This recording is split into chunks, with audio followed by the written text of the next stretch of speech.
Hello বন্ধুরা, আরও একটি নতুন ভিডিওতে সবাইকে স্বাগতম জানাই। এখানে শঙ্করপুরের কাছে বি মিউজিক ফিটিং চলছে 4/4 সেটআপ নিয়ে। আর অপোজিটে থাকছে বর্মন মিউজিক। মুখোমুখি কম্পিটিশন করার জন্য বর্মন মিউজিকও রেডি চলছে। বি মিউজিক ফিটিং হয়ে আসছে। তো চলো ভিডিওটা লাস্ট অবধি দেখতে থাকো।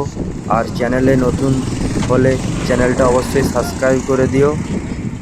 টেস্টিং ভিডিও অবশ্যই আসবে এর পরের ভিডিওতে। তো চলো দেখতে থাকো ভিডিওটা লাস্ট অবধি।